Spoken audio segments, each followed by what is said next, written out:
sentir a alegria que o outro traz, permitindo que nós também nos sintamos felizes. Porque o outro não vai nos fazer felizes. Somos nós quem nos fazemos felizes. Se eu sou infeliz, minha esposa pode fazer o que for. Pode virar a casa, pode pintar a casa de verde ou de preto e branco, que não vai notar. Porque eu não me sinto feliz. Então tudo que ela fizer vai estar sempre sendo visto por mim como algo negativo. Por isso que nós precisamos compreender que aquilo que nós damos é aquilo que nós vamos receber. Por isso que ele vai falar de sal da terra. Como cristãos, nós somos chamados a servir, a nos doar, a sermos tolerantes, a sermos alegres, a exemplificar. Não é fazer que nem o pessoal está fazendo. Você passa em frente de qualquer rua, hoje está cheio de copo, está cheio de lata, está cheio de garrafa, PET, e nós estamos com problema de chikungunya, com uma série de outros problemas por causa do lixo que nós estamos jogando na rua. Então, e nós estamos culpando o governo pela nossa própria falta de educação. Muitas pessoas estão falando da corrupção, ou estão falando das coisas que estão acontecendo, esquecendo que muitas vezes nós também somos corruptos. Quando eu fundo a fila, eu estou corrompendo. Quando eu pego um troco a mais e não devolvo, é corrupção também. Ainda vi uma história interessante. Um rapaz achou um bilhete de vale transporte no ônibus e ficou todo feliz. Foi lá naquelas caixinhas para fazer recarga, recarregou mais de R$300, de modo que parece que ficou com 500 ou 600 reais o cartão. Ele chegou para o pai, muito feliz, e disse: pai, recebi uma bênção. O pai falou: poxa, o que aconteceu? Uma coisa boa, foi promovida no trabalho? Não, achei um vale transporte, tinha R$300, ainda fui lá, recarreguei, tinha mais 300. Não é uma bênção de Deus? O pai olhou sensato, olhou: não é bênção de Deus, meu filho. Não é bênção de Deus. Você deveria ter devolvido o cartão, que o seu semelhante pode ser que tenha mais necessidade do que você. Você não recebeu bênção nenhuma. Recebeu foi um bom teste para que você pudesse exercitar a sua característica de homem honesto e probo, porque o seu semelhante provavelmente estava com maior necessidade. Ele achando que era uma bênção. Será que isso é bênção? Então hoje nós estamos a ver com relações e situações que muitas vezes nós somos o centro, o pivô das dificuldades que está indo conosco. Por isso que a espiritualidade vem e trabalha nesse sentido, de renovar-nos o pensamento, de motivar-nos a direções cada vez melhores, para que nós possamos solucionar de verdade as dificuldades que nós carregamos. Vós sois a luz do mundo. A luz destrói as trevas. A ignorância é treva da alma. Os discípulos de Jesus destroem a ignorância. Por conseguinte, os discípulos de Jesus são a luz espiritual do mundo. Uma cidade exilida no cabeço de um monte é vista por todos, desde muito longe. Assim é o discípulo de Jesus. Todos o observam, a ver-se não desmente com os atos o que prega com palavras. Os que tiverem a aventura de conhecer as leis divinas deverão esforçar-se para que o maior número possível de criaturas as conheçam também. Não espalhar os conhecimentos espirituais é esconder egoisticamente a luz que deveria beneficiar a muitos. Tais médiuns que se afastam do trabalho mediúnico apagam a luz em si, que em si traziam para clarear o caminho a irmãos menos evoluídos. Então, nós somos a luz do mundo. Todos nós que cremos e buscamos estar em contato com Jesus, nós somos luz. Nós fazemos luz. Porque nós exemplificamos. O que mais modifica, o que melhora a situação, a nossa volta, é os nossos exemplos. Não adianta nós virmos ao centro e continuarmos ainda sendo casca grossa no lar, tratando mal a esposa, os filhos, xingando, falando palavrões, utilizando palavras de baixo calão, utilizando recursos que muitas vezes vão gerar no nosso lar o que nós chamamos uma invasão. Porque quando nós usamos esses tipos de palavras ou gestos, nós permitimos que os espíritos inferiores invadam a nossa casa. Né? E aqueles que olham para nós, que são os nossos filhos, netos, eles bebem uma fonte suja.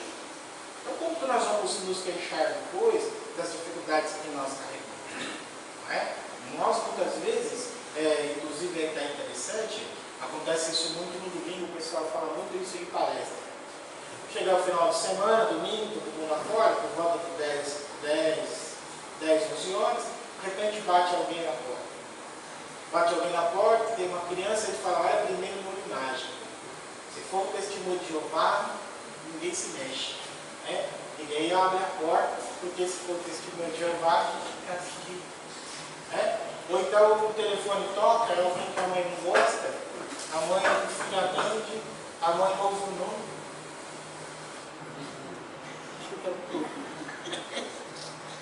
E se o menino pronunciar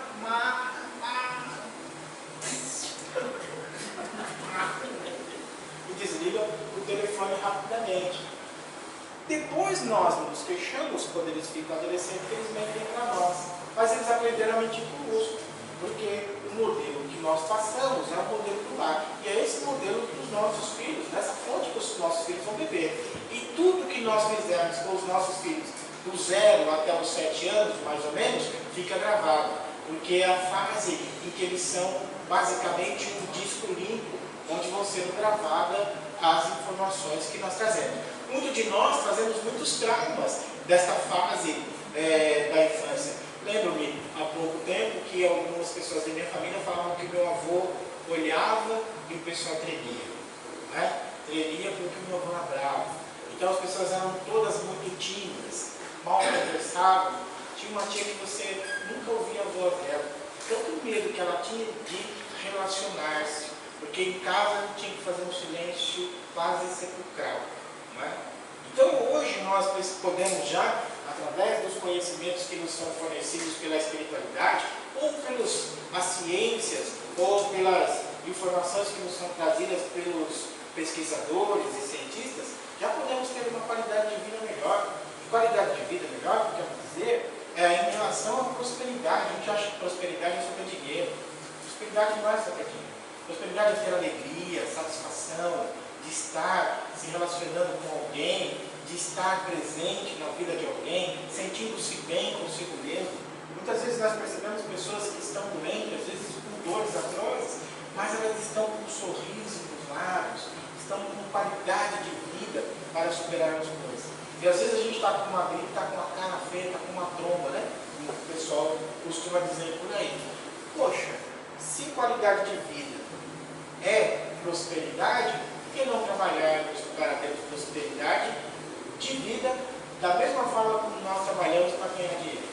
Né? Trabalhamos às vezes em 2, 3 empregos, queremos ter nos nossos lares, hoje nós estamos abarrotados de coisas, mas muitas vezes tristes, abandonados, né? Sentindo-nos sós no meio de muita gente.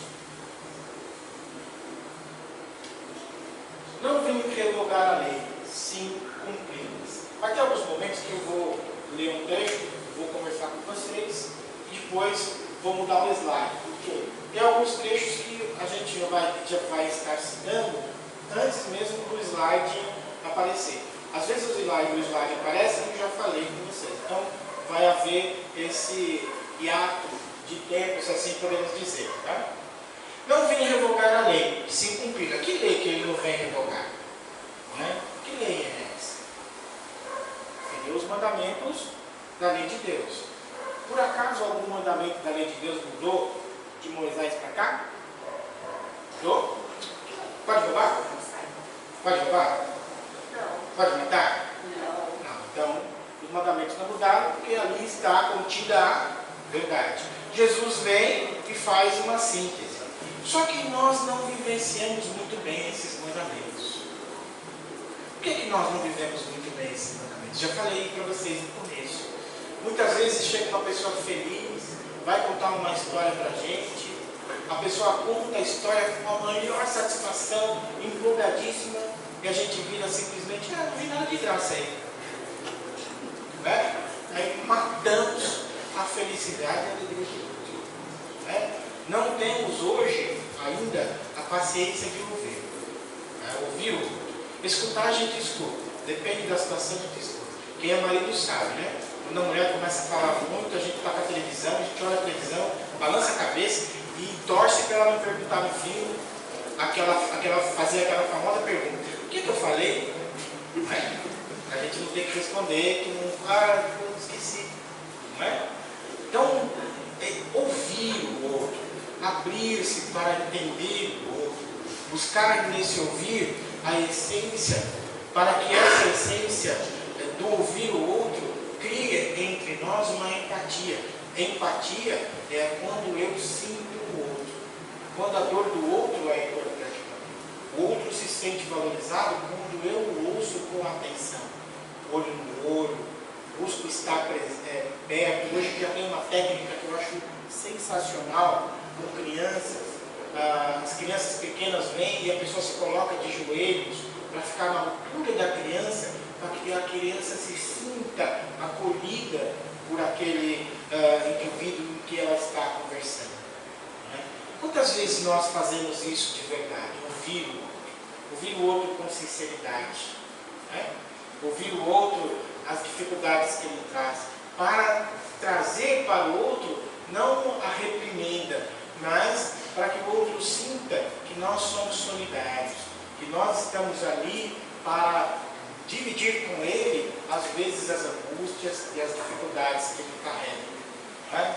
Isso é empatia, a possibilidade de ouvir, a possibilidade de sentir o outro, para que nós, mais para frente, tenhamos pessoas que nos ouçam também, pessoas que nos façam conosco aquilo que nós entregamos, porque a vida nos traz de volta aquilo que nós entregamos.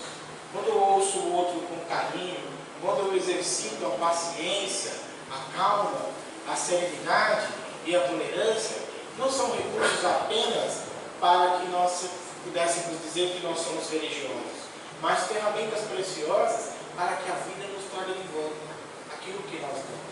Vamos pegar a peça de Francisco de Assis, ele vai dizer lá que é dando o quê? Então, quando ele diz isso, ele não está falando só do bem amoedado, da moeda, do dinheiro ou da roupa que nós damos, mas tudo que nós demos na direção do outro em relação a valores. Se Jesus é o nosso modelo, Jesus fazia isso constantemente, ouvir o outro, acolher o outro, para que nós pudéssemos fazer a mesma coisa. E nessa realização, nós passaríamos a vibrar e estar em sintonias diferentes daquela que nós nos encontramos. Aliás, é bastante interessante esse processo, porque se nós conseguirmos adaptar esses recursos à nossa vida, poucas vezes nós ficaremos doentes. Porque a qualidade de vida e as vibrações interiores positivas vão dificultar, vão equipar as nossas células internas com energias renováveis e poucas vezes nós ficaremos doentes. Não vai haver aquele adoecimento grave. Né? Isso nós podemos dar um exemplo do nosso Divaldo Pereira Franco. Está com 86 anos, se não me engano, e passou por arguras, mas está lá, o homem forte. Agora que ele está dizendo que a encarnação dele está chegando ao fim. Quando ele fala que está chegando ao fim, eu acredito que lá pelos 90 anos, igual o Chico, né? Vai aí o trabalho. Então, tudo que nós entregamos, renovamos no nosso íntimo, de trabalho mental, de reflexão, de estruturas de renovação, isso reflete no nosso corpo. Saúde física, saúde espiritual, advém desses recursos. Por isso que ele nos chama a atenção dizendo que ele não vem revogar a lei. Quando ele diz que não vem revogar a lei, ele está dizendo para nós que as leis de Deus são soberanas. Não se quebra ou se viola essas leis sem que haja, por nossa parte, a necessidade de reparação. Então, nós precisamos nos trabalhar bastante para também vivenciarmos esses recursos que nos são trazidos ou que nos foram trazidos por Jesus. Não com aquela finalidade que nós vemos aí pregada, né? Nós temos uma dificuldade, meus irmãos, interessante, porque muitas vezes nós colocamos as nossas vidas nas mãos dos outros. Quando nós não colocamos nas mãos dos médicos, nós colocamos nas mãos dos padres, colocamos nas mãos dos pastores, né? E isso é um erro gravíssimo, porque o único que nós podemos colocar as nossas vidas nas mãos é Deus, né? Porque é a vontade de Deus que nós cumprimos, não é outra vontade. Não é o pastor, não é o médium, não é o orador, não é o guru, é Deus.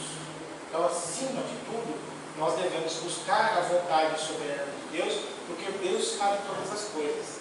Deus tem a primazia. Se Deus tem a primazia, é seguro nós nos entregarmos para Deus conforme a vontade de Deus. Questionarmos qual é a vontade de Deus para comigo. O que Deus deseja que eu faça? Eu não estou nesse mundo de graça. E nem fui criado por Deus apenas para ficar na erradicidade. Uma hora encarna, outra hora desencarna, sem utilidade. Todos nós temos um plano. Todos nós fomos criados com um objetivo. E cabe a nós investigarmos esse processo.